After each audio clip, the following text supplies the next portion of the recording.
Channel medical and nurses. आज की class है हमारी मिडवाइफरी एंड गायनेकोलॉजी को लेके। तो यहाँ पर आज हम बेसिक मिडवाइफरी के ऐसे क्वेश्चंस पढ़ेंगे जो आपके स्पेशली स्टेट लेवल एग्ज़ाम्स में तो आते ही आते हैं, साथ ही साथ जो सेंट्रल गवर्नमेंट की तैयारी कर रहे हैं उसके लिए भी आएंगे। और आज इवनिंग में आपके लिए एक क्लास ली जाएगी जिसमें आपको पूरा NVS का नवोदय विद्यालय के लिए एग्ज़ाम होने वाला है, UP KGMs के लिए एग्ज़ाम है और सैफई मेडिकल यूनिवर्सिटी के लिए एग्ज़ाम है। सभी जगह का सिलेबस आपको बताया जाएगा। और जिन्होंने अभी तक जो सेकंड शॉर्ट्स चैनल है मेडिकल एंड नर्सेस सबका वो नहीं जाके देखा तो प्लीज़ जाके एक बार चेक कीजिए। वहाँ पे आपको बहुत ही अच्छे अच्छे और इंटरेस्टिंग टॉपिक हैं जो ऐड किए जा रहे हैं। आज की क्लास की सबसे अच्छी बात ये रहेगी कि हिंदी इंग्लिश दोनों लैंग्वेज में रहेगी, जो कि हर एक स्टूडेंट को समझना बहुत ही ईजी रहेगा। हर एक क्वेश्चंस आपको बहुत ही ईजीली समझ में आएंगे। और यदि आपको आज की क्लास अच्छी लगती हो तो अपने फ्रेंड्स के साथ ज़रूर शेयर करें। और डेली आपको 2 या 3 क्वेश्चन तक कम्युनिटी पोस्ट में ऐड किए जाते हैं, जो कि आपके स्पेशली GK GS के भी होते हैं, नर्सिंग के भी हो सकते हैं। प्लीज़ आप डेली कम्युनिटी पोस्ट में भी जाके चेक किया कीजिए।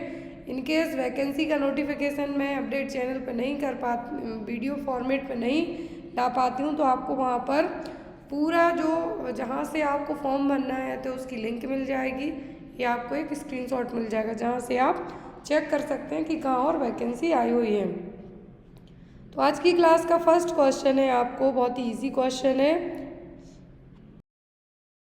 The symptoms of false labour are all of the following except. False labour pain के सभी सिम्टम्स हैं किसी एक को छोड़कर। गलत प्रसव पीड़ा के लक्षण सभी हैं सिवाय किसी एक के। Interval between contraction remain longer, head remain free, emptying of bowel में lead to relief, pain occurs at regular intervals. तो यहाँ पे कहा है फॉल्स लेबर पेन के सभी लक्षण हैं किसी एक को छोड़कर। और इस तरीके के क्वेश्चन जो गायनिक के क्वेश्चन आज हम पढ़ रहे हैं, इस तरीके के क्वेश्चन NHM के एग्ज़ाम में आपको 100% आते हैं। गवर्नमेंट मेडिकल कॉलेज का एग्ज़ाम देते हैं तो वहाँ भी ये क्वेश्चंस आपको मिलेंगे। तो यहाँ पर यदि सभी सिम्टम किसके हैं फॉल्स लेबर पेन के, तो जो एक नहीं होगा वो किसका होगा, वो होगा ट्रू लेबर पेन का।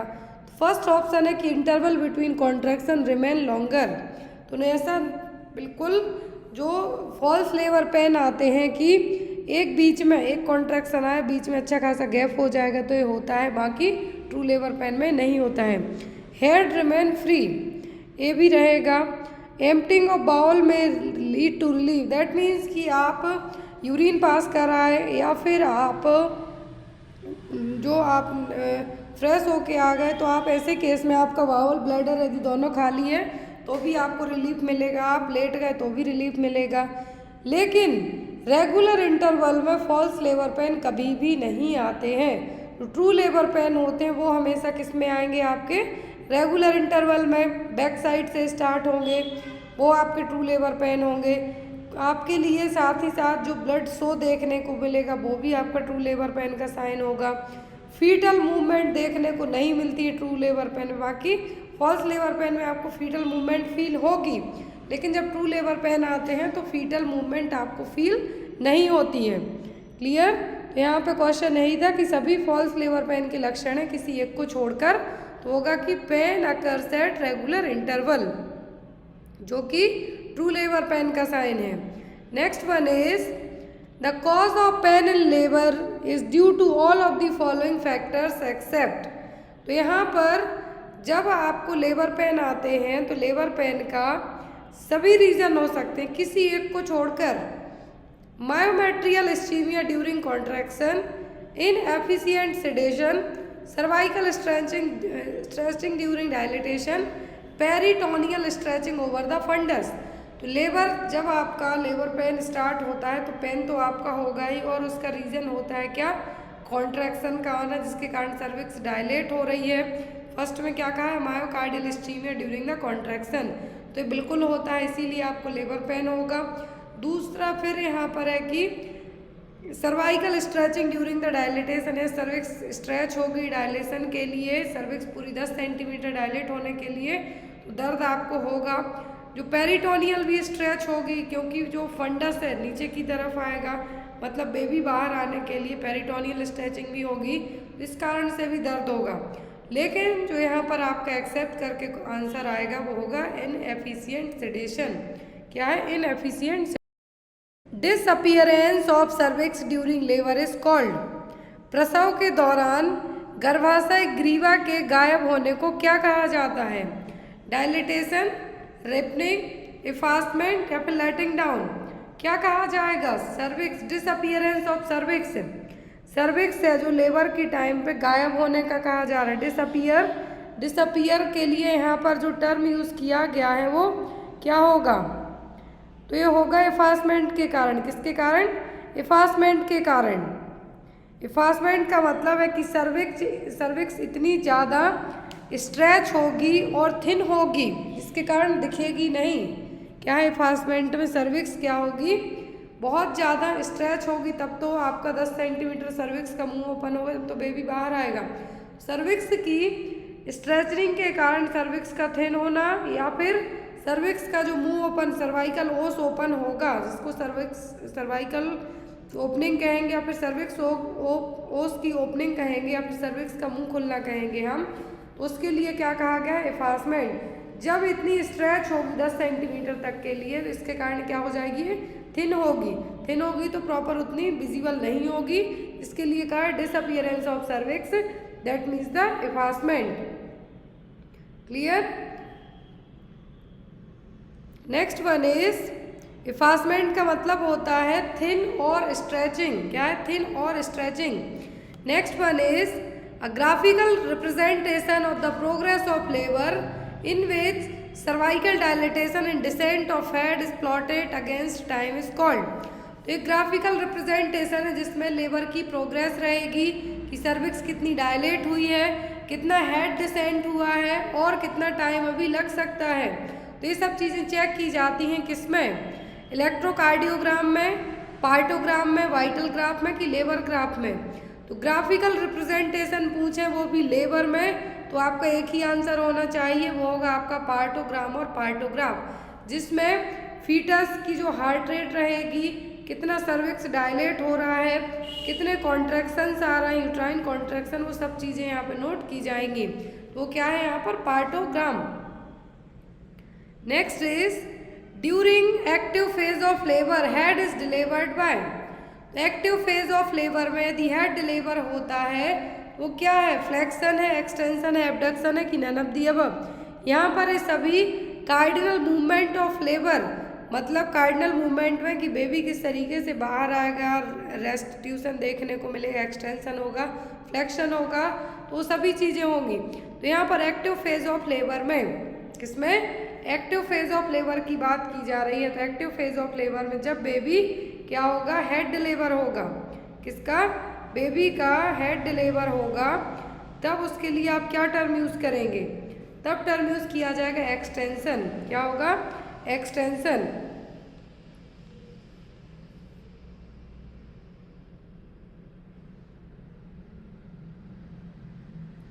Next one is estimated date of delivery is calculated by. तो एस्टिमेटेड डेट ऑफ डिलीवरी और ईडीडी आप कैसे कैलकुलेट करेंगे? ऑप्शन में है यहाँ पर McDonald rule, Naegele's rule, rule of 9 या फिर डार्विन्स फॉर्मूला। तो कौन सा रूल है जो यहाँ पे अपनाया जाएगा? तो जो मैकडोनाल्ड रूल है फंडल हाइट के लिए यूज़ किया जाता है कि यूट्रस की साइज, मतलब फीटल की ग्रोथ कितनी होती है, फंडल हाइट। अब बाहर से जब प्रेग्नेंट लेडी का जो पेट देखेंगे तो यूट्रस की साइज कब बढ़ेगी? जब बेबी की ग्रोथ प्रॉपर होगी। तो फीटल ग्रोथ और डेवलपमेंट होता है यदि प्रेगनेंसी में, तो वो पूरी हाइट चेक करने के लिए रूल अपनाया जाएगा, वो होगा मैकडोनाल्ड रूल। यदि फंडल हाइट के लिए पूछे कौन सा रूल अपनाया जाता है तो वो McDonald rule. Naegele's rule use किया जाएगा किसके लिए? ईडीडी कैलकुलेट करने के लिए। रूल ऑफ 9 यूज़ किया जाएगा किसके लिए? बर्न पेशेंट के लिए। फिर यहाँ पर आता है कि डेवंस फॉर्मूला। क्या है? डेवंस फॉर्मूला। तो यूज़ किया जाता है यूट्रस को ही मेज़र करने के लिए। किसके लिए? यूट्रस को मेज़र करने के लिए। कि यूट्रस में फीटस का वेट कितना है वो मेज़र करने के लिए। नेगल्स रूल का मतलब होता है, कल की क्लास में भी हमने पढ़ा, ईडीटी दी गई थी, सॉरी आपको एलएमपी दिया गया था, ईडीटी कैलकुलेट करने के लिए दी गई थी। नेगल्स रूल के according first day of LMP मतलब लास्ट मेंस्ट्रुअल पीरियड का पहला दिन प्लस 9 मंथ प्लस 7 डेज, या फिर आप इस तरीके से भी निकाल सकते हैं first day of LMP plus 7 days. Clear? फिर एक साल में से 3 महीने घटा दो, या फिर आप डायरेक्ट 9 मंथ लिख दो, तो वो आपका क्या निकल के आ जाएगा, EDT.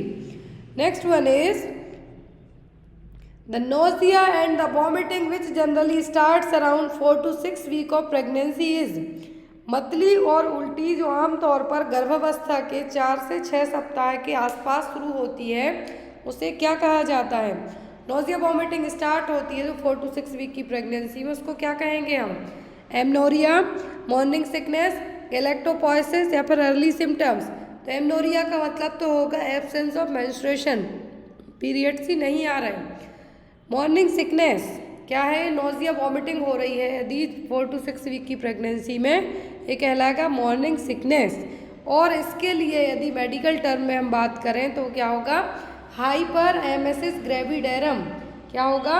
Hyper emesis gravidarum. Pregnancy में जो नोजिया वॉमिटिंग होता है आप उसको क्या कहेंगे? Hyper emesis gravidarum. और ये होता क्यों है? एचसीजी हार्मोन के लेवल बढ़ने के कारण। जो सिंक्टोट्रोपोब्लास्ट सेल है एचसीजी हार्मोन को रिलीज करती हैं, उसके प्रेजेंट रहने के कारण, या फिर उसका प्रेजेंट तो रहेगा ही लेकिन उसका लेवल हाई होने के कारण क्या होता है? नोजिया वॉमिटिंग होगा, मॉर्निंग सिकनेस होगी। और ये जैसे जैसे प्रेगनेंसी सेकंड ट्राइमेस्टर में पहुंचती है अपने आप डिसअपीयर होना स्टार्ट हो जाते हैं। एक क्वेश्चन और आता है कि यदि प्रेगनेंसी में नोजिया वॉमिटिंग होगा तो आप क्या चेक करेंगे? उस टाइम पे आपको क्या होगा? इलेक्ट्रोलाइट इम्बैलेंस होगा। Next is the first fetal movement that is felt by the mother is called. माँ को जो फर्स्ट फीटल मूवमेंट होंगे वो क्या कहलाएंगे? लाइटनिंग, क्विकनिंग, प्लाज्मा या फिर लाइनोनियाग्राम। तो लाइटनिंग तो होगा कि जब बेबी जो फंडल लाइट आपकी चेस्ट तक पहुंचेगी, एक्सीफेस्टर्नम तक पहुंचेगी, वो कैसे होगा? 36 वीक की प्रेगनेंसी के बाद बेबी डाउन आएगा, जिसको आप क्या कहेंगे? लाइटनिंग। क्विकनिंग का मतलब है कि first fetal movement that is felt by the mother, it's called the quickening.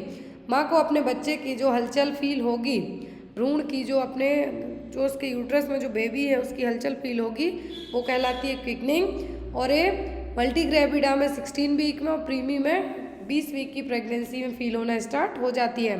लाइनोनियाग्रा जो एक आपके चेस्ट से लेके सिम्फाइसिस प्यूबिस तक एक जो लाइन बनती है वो है। Clear?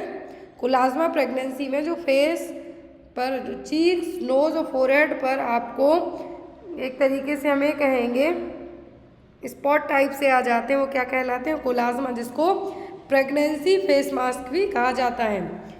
Next one, the normal range of fetal heart rate in utero is. गर्भाशय में भ्रूण की हृदय गति की सामान्य सीमा क्या है? नॉर्मल रेंज कितनी होगी? फीटल हार्ट रेट कितनी होगी यूट्रस में? 80 to 120 beat per minute, 100 to 120 beat per minute, 120 to 160 beat per minute, या फिर 180 to 220 बीट पर मिनट। तो फीटल हार्ट रेट की बात की जा रही है यूट्रस में, ये होती है 120 से 160 बीट पर मिनट। कितना? 120 to 160 बीट पर मिनट। ये यूट्रस की बात की जा रही है, जब बेबी यूट्रस में रहेगा फीटल हार्ट रेट की बात की जा रही है। और 20 वीक की प्रेगनेंसी से आप फीटोस्कोप से सुन सकते हैं। Next one, a woman who has delivered once a foetus who reach the stage of viability is called. ऐसी लेडीज जिसने एक फीटस को जन्म दिया लेकिन कब तक? वायबिलिटी स्टेज तक वो पहुंच गया है। Once a foetus who reach the stage of viability, it's called the gravida, parity, nullipara या फिर प्रीमी पैरा। तो जब भी यदि प्रेगनेंसी कंसीव की है और वो वायबल स्टेज तक पहुंच गई, वो कहलाएगी प्रीमी पैरा। प्रेगनेंसी कंसीव की है लेकिन वायबल स्टेज तक नहीं पहुंची है, तो वो कहलाएगी नली पैरा। क्लियर? पेराइटी का मतलब है कितने बार प्रेग्नेंट हुए हैं। ग्रेविडा का मतलब है कि pregnancy. Next one, the nutritional supplement that is prescribed in early pregnancy is. तो अर्ली प्रेगनेंसी में कौन से न्यूट्रिशनल सप्लीमेंट प्रिस्क्राइब किए जाते हैं? विटामिन ए, कैल्शियम, प्रोटीन या फिर फॉलिक एसिड। अर्ली प्रेगनेंसी में जो न्यूट्रिशनल सप्लीमेंट प्रिस्क्राइब किए जाते हैं वो होते हैं फॉलिक एसिड। कौन से? Folic acid. फॉलिक एसिड क्यों दिए जाते हैं? ताकि आप जो होने वाला बच्चा है उसको न्यूरल ट्यूब डिफेक्ट से प्रिवेंट कर सकें, क्योंकि अर्ली प्रेगनेंसी में और कंसीव करने के बाद से ही सबसे पहले स्पाइनल कॉर्ड बनती है, और यदि उसके बनने के लिए फॉलिक एसिड की सबसे ज़्यादा ज़रूरत होती है, तो उसी की कमी को पूरा करने के लिए, क्योंकि माँ की बॉडी में उतना फॉलिक एसिड नहीं होता है कि वो पूरा जो स्पाइनल कॉर्ड बननी है उसकी ग्रोथ के लिए कंप्लीट रहे, तो बाहर से मतलब कि जो न्यूट्रिशनल सप्लीमेंट के तौर पर अर्ली प्रेगनेंसी या फिर जब भी आप कंसीव करना चाहते हैं तब से आपको स्टार्ट कर दिया जाता है क्या? Folic acid. इसी को दे के आप न्यूरल ट्यूब डिफेक्ट को प्रिवेंट कर सकते हैं। Next is the colour of lochia rubra is. Lochia rubra का कलर कैसा होगा? ब्राउन कलर का, रेड कलर का, येलो कलर का कि वाइट कलर का? लोचिया रूब्रा का जो कलर होगा वो कैसा होगा? रेड कलर का, क्योंकि ये इनिशियल टाइम पे डिस्चार्ज होगा। लोचिया रूब्रा, लोचिया क्या है? आफ्टर द डिलीवरी होने वाली ब्लीडिंग, आफ्टर डिलीवरी के बाद होने वाली जो ब्लीडिंग वो क्या है? लोचिया। स्टार्टिंग में होगा रूब्रा जो कि डार्क रेड कलर का होगा, इनिशियल डे शुरुआती दिनों में बस इसका डिस्चार्ज होगा। फिर होगा सिरेउसा जो कि पिंकिश ब्राउन कलर का होगा, फिर होगा एल्वा जो कि वाइटिश येलो कलर का होगा। Next one is how many weeks post delivery is called the puerperium period. Delivery के कितने दिनों के बाद का पीरियड परपीरियम पीरियड कहलाएगा? ऑप्शन में है यहाँ पर 4 वीक्स, 6 वीक, 8 वीक्स या फिर 10 वीक्स। कितने वीक का पीरियड यहाँ पर कहलाएगा परपीरियम? तो ये कहलाता है 6 वीक का और 42 दिन का। कितना? 6 हफ्ते और 42 दिनों का परपीरियम पीरियड में होगा क्या कि जो नॉन प्रेग्नेंट स्टेट में जो ऑर्गन पहले थे प्रेगनेंसी के बाद वो नॉन प्रेग्नेंट स्टेट में रिवर्ट होंगे। यूट्रस का रिवर्ट होना कहलाएगा क्या? इन्वोल्यूजन। क्या कहलाएगा? इन्वोल्यूजन। अब यहाँ पर यूट्रस के अलावा अदर ऑर्गन भी रिवर्ट बैक कंडीशन में जाएंगे, स्पेशली रिप्रोडक्टिव ऑर्गन। वो इस कंडीशन क्या कहलाती है? Puerperium period. Next one, the thin serous fluid secreted from breast during the 24 to 48 hour following delivery is called. तो डिलीवरी के बाद क्या है? डिलीवरी के 24 से 48 घंटों के दौरान ब्रेस्ट से निकलने वाला फ्लूइड है क्या है? Four milk, hind milk, colostrum या फिर मैच्योर मिल्क। तो ये कहलाएगा कोलेस्ट्रम। क्या है? Colostrum. Four milk is milk available when your baby start the feeding. जब बेबी ब्रेस्ट से मिल्क पीना स्टार्ट करता है तो जो मिल्क आएगा वो फोर मिल्क। हाइंड मिल्क कैसा है? जब बेबी की फीड एंड होने वाली हो वो कहलाएगा। और सबसे ज़्यादा यहाँ पर प्रोटीन और फैट रहेगा वो किस में होता है? हाइंड मिल्क में। सबसे ज़्यादा प्रोटीन होता है किस में? कोलेस्ट्रम में। Next is which of the following medicine can be used for suppression of lactation. यदि माँ अपने बच्चे को फीड नहीं कराना चाहती है या फिर माँ वर्किंग है या फिर कुछ अदर रीज़न है बट मिल्क बन रहा है, तो उस मिल्क को सप्रेस करने के लिए, लैक्टेशन को सप्रेस करने के लिए कौन सी मेडिसिन यूज़ की जाएंगी? इंजेक्शन मेथार्जिन, इंजेक्शन ऑक्सीटोसिन, टैबलेट कैब्रेगोलिन या फिर टैबलेट प्रोजेस्ट्रॉन। क्या है जो यूज़ किया जाता है? ब्रोमोक्रिप्टिन यूज़ किया जाता है, कैब्रेगोलिन है जो यूज़ की जाएगी। टैबलेट का नाम पूछा है तो क्या? टैबलेट कैब्रेगोलिन लैक्टेशन को सप्रेस करने के लिए यूज़ की जाएगी। Next one is keeping the baby with the mother in the cot is called. तो माँ और बच्चे को एक साथ खाट में रखने को क्या कहा जाता है? Caring, kangaroo mother care, rooming in या फिर न्यूनेटल केयर। तो माँ और बच्चे दोनों को साथ में रखे जाने की प्रोसेस क्या कहलाती है? रूमिंग इन, जिससे माँ और बच्चे का बॉन्ड अच्छा बने। इसी तरीके का क्वेश्चन आता है कंगारू मदर केयर का। कंगारू मदर केयर जो ऑप्शन में दिया हुआ है ये कोई भी फैमिली का मेंबर दे सकता है। बच्चे को हाइपोथर्मिया से प्रिवेंट करने के लिए दिया जाएगा। लो बर्थ वेट बेबीज़ में हाइपोथर्मिया होने के चांसेस ज़्यादा होते हैं, इसलिए कंगारू मदर केयर देने के लिए कहा जाता है KMC। रूमिंग इन का मतलब है माँ और बच्चे को दोनों को एक साथ में रखना। Next is the colour of amniotic fluid in meconium stand liquor is. तो यदि एमनियोटिक फ्लूइड में मेकोनियम आ गया है तो कैसा कलर होगा? ग्रीनिश, वाटरी, वाइट या फिर रेडिश। एमनियोटिक फ्लूइड में मेकोनियम जो कि बेबी का फर्स्ट पासिंग स्टूल है, यदि वो आ जाता है तो एमनियोटिक फ्लूइड का कलर होगा ग्रीनिश कलर का। आपने एबनॉर्मेलिटी पढ़ी है, क्या है, एमनियोटिक फ्लूइड में जो कलर एबनॉर्मेलिटी है वो। तो जनरली एमनियोटिक फ्लूइड का कलर कैसा होता है, नॉर्मल क्लियर कॉन्साइज कलर रहेगा, मतलब कोई भी कलर नहीं होता है, क्लियर और बिल्कुल लाइट येलो टाइप का रहेगा। लेकिन यदि ये ग्रीन कलर का हो जाए, मतलब क्या है, ग्रीनिश टाइप का हो जाए तो मेकोनियम है। गोल्डन हो जाए तो RH इनकम्पैटिबिलिटी है। ग्रीनिश येलो हो जाए मतलब पोस्ट मैच्योर बेबी 42 वीक के बाद हुआ है। रेड हो जाए तो ब्लीडिंग और हेमरेज है। डार्क ब्राउन मतलब कि टोबैको जूसी कलर का हो जाए, मतलब बेबी की जो डेथ है यूट्रस में ही हो चुकी है। Next one, the components of active management of third stage of labour includes all except. तो थर्ड स्टेज ऑफ लेबर में एक्टिव मैनेजमेंट सब है किसी एक को छोड़कर। Use of oxytocin, uterine massage, delivery of placenta, rooming in. तो जो AMTSL, मैंने कल भी इसके बारे में आपसे बात की थी, आज भी जो एक्टिव मैनेजमेंट है थर्ड स्टेज ऑफ लेबर का वो AMTSL कहलाएगा। इसमें ऑक्सीटोसिन दिया जाएगा, फंडल मसाज की जाएगी, प्लेसेंटा की डिलीवरी भी होती है थर्ड स्टेज ऑफ लेबर में। लेकिन रूमिंग इन है जो, rooming in third stage of labour के मैनेजमेंट में यूज़ नहीं किया जाएगा।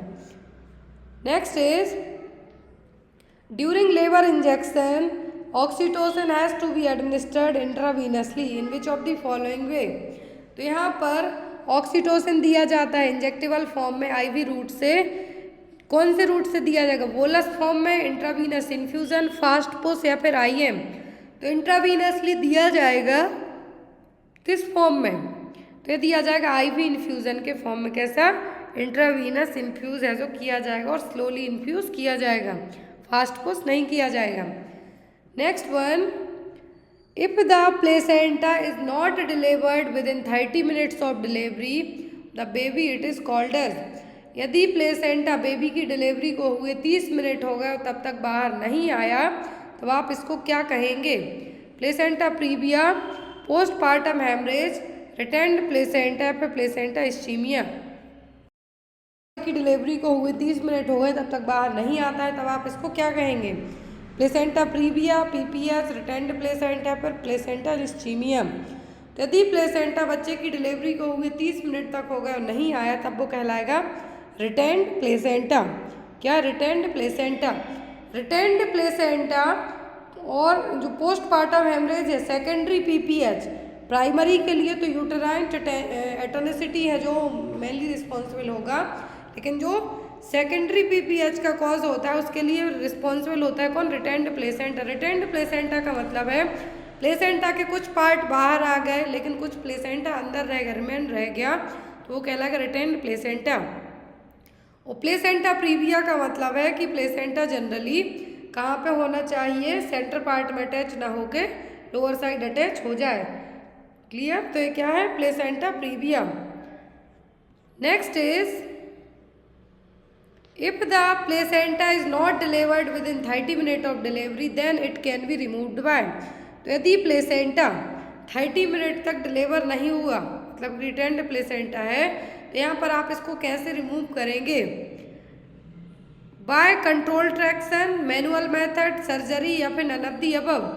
कौन सी मेथड अपनाएंगे, यदि प्लेसेंटा डिलीवरी हुए 30 मिनट हो गए तब तक बाहर नहीं आया, तब आप कौन सी मेथड से प्लेसेंटा को बाहर निकालेंगे, तब आप मैनुअल मेथड से, कौन सी मेथड से, मैनुअल मेथड से फंडल मसाज करके और बहुत सारे जो मैकेनिज्म है वो अपना के क्या करेंगे, प्लेसेंटा को बाहर निकालेंगे। तो यदि प्लेसेंटा रिटेंड हो जाता है तो 30 मिनट, यदि डिलीवरी बच्चे को 30 मिनट हो गए बाहर नहीं आया तब कहेंगे रिटेंड प्लेसेंटा। और रिमूव कैसे करेंगे, बाय द मैनुअल मेथड, मतलब फंडल मसाज करके। Next is episiotomy has to be done during. आज का जो हमारा शॉर्ट्स चैनल है मेडिकल नर्सेस सबका शॉर्ट्स, उसका जो टॉपिक रहेगा वो एपिजियोटॉमी है, प्लीज़ जाके ज़रूर देखना क्लास को। तो एपिजियोटॉमी है जो कब की जाती है, onset of labour, first stage of labour, second stage of labour या फिर थर्ड स्टेज ऑफ लेबर में। तो एपिजियोटॉमी कब की जाती है, एपिजियोटॉमी की जाती है जब बेबी का हेड इंगेज्ड हो गया हो, और ये होगा सेकेंड स्टेज ऑफ लेबर में। कब, सेकेंड स्टेज ऑफ लेबर में। क्राउनिंग पूछें तो क्राउनिंग भी सेकंड स्टेज में होगी और उसी क्राउनिंग के टाइम पर एपिजियोटोमी और पेरिनियोटोमी जो परफॉर्म की जाएगी। Next is the normal birth weight of newborn in India is. तो भारत में जो नए जन्मे बच्चे होते हैं, न्यूबॉर्न बेबी होते हैं, उनका वजन कितना होता है? सामान्य शिशु वजन 1.5 to 2.5 kg, 2.5 to 3.5 kg, 3.5 to 4.5 kg या फिर 4.5 to 5 kg। नॉर्मल वजन होता है इंडियन बेबीज का 2.5 to 3.5 kg। कितना? 2.5 to 3.5 kg। यदि यही वजन बिलो 2.5 हो तब आप बच्चे को कहेंगे लो बर्थ वेट बेबी। क्या है? LBW। यदि 2.5 से कम हो गया तो LBW। और जो 4 किलोग्राम वाले बच्चे होते हैं जनरली डायबिटिक मदर्स में या फिर यदि माँ ओबीज हो तब। Next is wiping of the amniotic and making the baby dry prevent heat loss from the infant heat loss in the first half hour is largely due to which amniotic fluid. Amniotic fluid को पहुँचने और शिशु को शुष्क करने से नवजात में हीट लॉस को रोका जाता है, क्योंकि पहले आधे घंटे में हीट लॉस काफ़ी हद तक एमनियोटिक फ्लूइड में क्या होने के कारण होगा? कंडक्शन के कारण, कन्वेक्शन के कारण, इवापोरेशन या रेडिएशन के कारण। तो जैसे ही बेबी डिलीवर होता है तुरंत आप उसको क्या करेंगे? क्लीन करते हैं और ड्राई करते हैं। ड्राई क्यों करते हैं? ताकि बच्चे में हीट जो हाइपोथर्मिया को आप बचा सकते हैं। तो हीट लॉस होगा।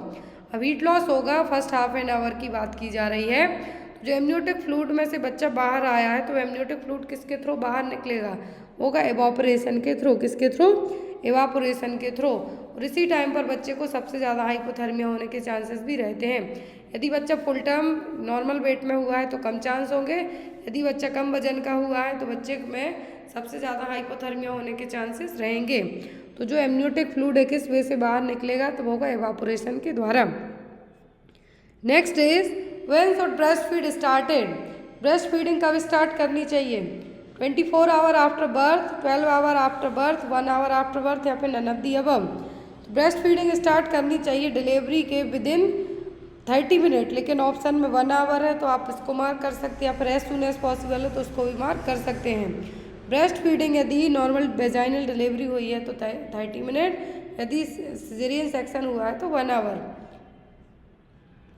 Next is what should be the oxygen pressure at arterial blood. तो आर्टेरियल ब्लड में ऑक्सीजन का प्रेशर कितना होता है? 30 to 60 mm of Hg, 90 to 120 mm of Hg, 120 to 150 mm of Hg या फिर 60 to 90 mm ऑफ Hg। तो oxygen pressure होता है आर्टेरियल ब्लड में 60 to 90 mm ऑफ Hg। कितना? 60 से 90 mm of Hg। Next is most important question number 27। A newborn baby is delivered and has a visible secretion. Method of suction to be followed. यदि बच्चा पैदा हुआ है, visible secretion देखने को मिल रहा है, तो आप सक्शन कैसे करेंगे? Nose first then mouth, mouth first then nose, deep inside mouth up to larynx, hold the baby upside down and clean. क्या करेंगे आप? कैसे क्लीन करेंगे? जो विजिबल सीक्रेशन दिखाई दे रहा है, जब भी बेबी डिलीवर होते हैं उसके बाद क्या किया जाता है? सक्शनिंग की जाती है। सक्शनिंग क्यों की जाती है? ताकि बच्चा एस्पिरेट ना कर पाए। तो इस एस्पिरेशन को प्रिवेंट करने के लिए क्या किया जाएगा?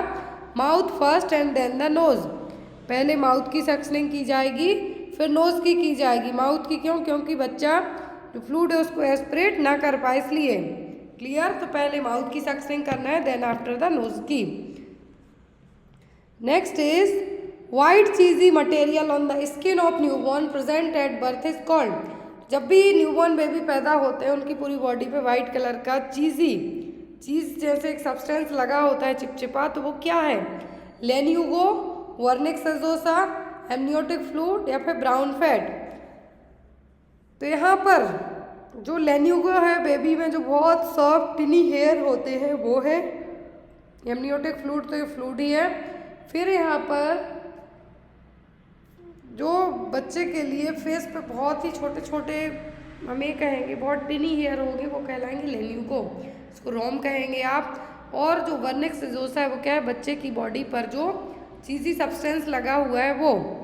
लेकिन जब पोस्ट मैच्योर बेबी होते हैं, 42 वीक की प्रेगनेंसी के बाद वाले बेबी होते हैं, तो वर्निक्स एजोसा बहुत ही कम रहता है।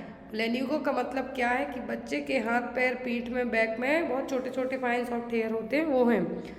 Next one, flag sign is indicator of which disease. तो फ्लैग साइन किस डिसीज का इंडिकेटर है? क्वासियोरकर, मरासमस, रिकेट्स या फिर ऑस्टियोमलेशिया। क्वासियोरकर और marasmus protein energy malnutrition के टाइप है। रिकेट्स बच्चों में विटामिन डी की कमी के कारण होगा। अब यहाँ पर जो क्वासियोरकर है, क्वासियोरकर में बच्चे के जो हेयर है उसमें फ्लैग साइन देखने को मिलेगा, मतलब कुछ हेयर वाइट रहेंगे कुछ ब्लैक, जैसे झंडे का निशान होता है उस तरीके से। Next is, at what stage does the menstrual cycle in the girls and spermatogenesis begins in the boys. तो लड़कियों में मासिक धर्म मतलब मेंस्ट्रुअल साइकिल और पीरियड्स आने स्टार्ट होंगे। बच्चों में बॉयज़ में स्पर्म मतलब स्पर्मेटोजेनेसिस की प्रोसेस स्टार्ट होगी, तो कब होगी? लेट एडोलेसेंस पीरियड में, मिडिल एडोलेसेंस में, अर्ली एडोलेसेंस में कि लेट चाइल्डहुड में। कब स्टार्ट होगी ये? गर्ल्स में मेंस्ट्रुअल साइकिल और बॉयज़ में स्पर्मेटोजेनेसिस, तो ये होगी आपकी मिडिल एडोलेसेंस पीरियड में। ये देखिए, जो एडोलेसेंस की 3 फेज होती हैं, अर्ली 11 से 14 साल की, जिसमें सेकेंडरी सेक्सुअल कैरेक्टर देखने को मिलेंगे। मिडिल एडोलेसेंस जो कि 14 से 16 साल की होगी, जिसमें बॉयज़ में स्पर्मेटोजेनेसिस और गर्ल्स में मेंस्ट्रुअल पीरियड आना स्टार्ट होंगे। Next is, efficacy of birth breastfeeding can be assessed by all of the following except।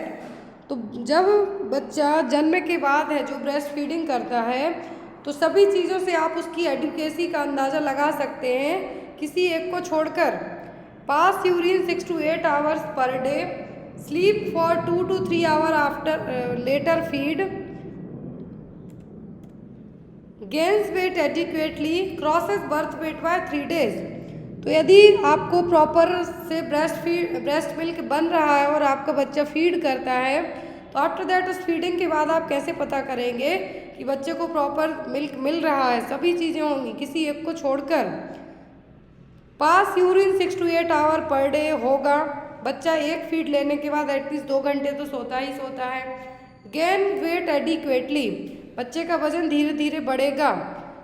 Crosses birth wait wise 3 days, तो बच्चा डिलीवरी के कुछ दिन के बाद है जो एटलीस्ट 10% तक उसका वजन घटता है। 1 वीक तक बच्चे का वजन घटता है, क्योंकि जो एमनियोटिक फ्लूइड में बच्चा रहा है, इवापोरेशन के कारण एमनियोटिक फ्लूइड तो बाहर निकलेगा इवापोरेट होके, तो उसके कारण बच्चे फूले हुए रहते हैं जब होते हैं, लेकिन उसके बाद कुछ 3-4 दिन बाद आप देखेंगे तो बच्चे का वजन आपको कम लगेगा। तो वही चीज़ होगी कि बच्चा 6 से 8 घंटे सोएगा, 6 से 8 बार टॉयलेट जाएगा, यूरिन पास करेगा, सोएगा 2 से 3 घंटे तक, वेट धीरे धीरे बढ़ेगा। 3 दिन में ही क्रॉस है जो बर्थ वेट क्रॉस नहीं कर जाएगा। तो यहाँ पर आपका आंसर एक्सेप्ट करके पूछा था, तो आपका आंसर क्या होगा? Crosses birth weight by 3 days। Next one, normal body temperature of newborn is. Newborn baby का नॉर्मल बॉडी टेम्परेचर कितना होगा? 36 to 36.8 degree Celsius, 36.5 to 37.4, 37 to 38 या फिर 37 to 40 डिग्री सेल्सियस। तो नॉर्मल जो टेम्परेचर होता है वो होता है 37 डिग्री सेल्सियस। कितना नॉर्मल टेम्परेचर होता है? 37 डिग्री सेल्सियस। लेकिन न्यूबॉर्न बेबी होते हैं, उनका जन्म के समय टेम्परेचर कितना चेक किया जाता है? 36.5 to 37.4 degree Celsius. Next is, while preparing for neonatal resuscitation the bag and mask should be checked for all except। तो जब आप न्यूनेटल रिससिटेशन के प्रिपरेशन करते हैं तो बैग और मास्क में सब चेक करेंगे किसी एक को छोड़कर। Appropriate size of the face mask ये आप बिल्कुल चेक करेंगे। बैग फॉर री इन्फ्लेशन ये भी चेक करेंगे। एडिक्वेट प्रेशर भी होना चाहिए या फिर सक्शन कैथेटर, सब चीज़ें आप चेक करेंगे न्यूनेटल रिससिटेशन के लिए, लेकिन सक्शन कैथेटर यहाँ पे चेक नहीं किया जाएगा, क्योंकि यहाँ पे आप क्या कर रहे हैं? न्यूनेटल रिससिटेशन में बैग मास्क सबसे, और जो प्रेशर देंगे आप वो तो मेन आपका होगा। जो फेस मास्क यदि साइज का होगा बेबी की, जो न्यूबॉर्न बेबी है उसकी साइज का होगा तब प्रॉपर से रिससिटेशन होगा। तो यहाँ पर सब चीज़ें चेक करना है सक्शन कैथेटर को छोड़कर। Next one is preterm newborn is a baby born at. Preterm नवजात शिशु किस समय पैदा होते हैं? Less than 37 completed weeks of gestation, less than 38 completed weeks of gestation, less than 39 या फिर less than 40 completed weeks of gestation. Pre term newborn baby की बात की जा रही तो प्री टर्म न्यूबॉर्न बेबीज का मतलब है कि ऐसे बच्चे जो 37 वीक कंप्लीट होने के पहले ही, 37 वीक की जो जेस्टेशनल पीरियड है उसके कंप्लीट होने के पहले ही पैदा हो जाते हैं तो वो कहलाएंगे प्री टर्म न्यूबॉर्न बेबी। और वो प्रेगनेंसी क्या कहलाएगी? Preterm pregnancy. Post term newborn baby पूछें तो ऐसे बच्चे जो 42 वीक की प्रेगनेंसी के बाद पैदा हुए हों। अर्ली प्री टर्म पूछें बिफोर 36 वीक के ही हो गए हों, वो कहलाएंगे। Next one, what is the vitamin K dose for preterm baby at birth? तो यदि बच्चा प्रीटर्म हुआ है तो विटामिन के का कितना डोज देंगे? जन्म के समय प्रीटर्म बेबी के लिए विटामिन के की क्या खुराक है? 1 mg by IV route, 0.5 mg by IM route, 0.5 mg by subcutaneous route या फिर 2 mg बाय IM रूट। तो बच्चे में न्यूबॉर्न बेबी है लेकिन प्रीटर्म बेबी है, विटामिन के का डोज हाफ कर दिया जाएगा। कितना होगा? हाफ होगा, क्योंकि कितना देंगे अब? 0.5 mg by the IM route. तो यदि IM रूट से हमेशा IM रूट से दिए जाते हैं कौन से इंजेक्शन? विटामिन के का इंजेक्शन बच्चे में IM रूट से थाई के यहाँ पे दिया जाएगा। तो अब ये क्यों दिया जाता है? ताकि बच्चे में हेमरेज और ब्लीडिंग से आप प्रिवेंट कर सकें। अब यहाँ पर जो बच्चे 37 वीक के पहले हो जाएं, 37 वीक की जो जेस्टेशनल पीरियड उसके पहले पैदा हो जाएं, तब आप उनमें कितना देंगे? हाफ डोज देंगे। और वजन कितना होना चाहिए उसका? 1000 ग्राम से भी कम। यदि 37 वीक के जेस्टेशनल पीरियड में प्रीटर्म पूछे तो आपको डायरेक्ट हाफ बताना है, क्योंकि प्रीटर्म का मतलब बच्चों का वजन भी कम रहेगा। लेकिन बच्चे का वजन 1000 ग्राम से कम है तभी उसको आप 0.5 mg देंगे। यदि बच्चा पूरी टर्म प्रेगनेंसी के साथ हुआ, टर्म बेबी है, 2.5 kg से वेट ज़्यादा है, तब आप उसको 1 mg डोज है जो देंगे, वो भी IM रूट से। Next is all clotting factors are synthesized by the liver except. सभी ब्लड क्लॉटिंग फैक्टर्स लिवर में सिंथेसाइज्ड होंगे किसी एक को छोड़कर। Factor 4, factor 1, factor 5, factor 9। तो कौन सा फैक्टर है जो लिवर में सिंथेसाइज्ड नहीं होगा? तो वो होगा फैक्टर 4। कौन सा? फैक्टर 4। ब्लड क्लॉटिंग के जो फैक्टर हैं, कैल्शियम आयन कहलाएगा, जो कि आपके लिवर में सिंथेसाइज नहीं होगा, बाकी सभी होंगे। Next is the birth weight of baby triples at which age? तो बच्चे का वजन 3 गुना कब हो जाएगा? 3 साल में, 1 साल में, 2 साल में कि 6 महीने में? तो यदि बच्चे का वजन at the time of birth 2.5 kilogram में 2.5 kg है तो डबल हो जाएगा जब बच्चे की उम्र 6 महीने होगी। ट्रिपल हो जाएगा कब? जब बच्चा 1 साल का होगा। ये देखिए, डबल होता है 5 से 6 महीने की उम्र में, ट्रिपल होगा बच्चे की उम्र जब 12 महीने या फिर 1 साल की रहेगी, क्वाड्रिपल और 4 गुना होगा 24 महीने मतलब 2 साल में। बच्चे का वजन यदि 2.5 किलोग्राम है तो बच्चे की उम्र जब तक 2 साल की होगी उस टाइम बच्चे का वजन कितना हो जाएगा? 4 गुना बढ़ जाएगा, 5 टाइम्स 3 साल में। Next is at which age size of head reach 90% of the adult head size? किस एज में 90% तक जो बच्चे का हेड की साइज है एडल्ट साइज के पहुंच जाएगी? 2 ईयर, 7 ईयर, 4 ईयर या फिर 9 ईयर में? 90% ऑफ एडल्ट हेड साइज के बच्चे की हेड की साइज हो जाएगी 2 साल में।